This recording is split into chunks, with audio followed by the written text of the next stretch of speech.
Isang low-pressure area ang binabantayan ng Pag-asa sa labas ng Philippine Area of Responsibility o PAR. Huling namataan ang LPA sa layong 2,115 kilometers sa silangan ng Southern Mindanao.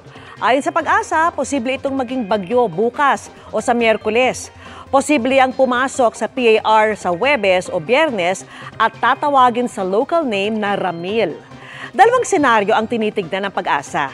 Posibleng hindi mag-landfall ang potensyal na bagyo.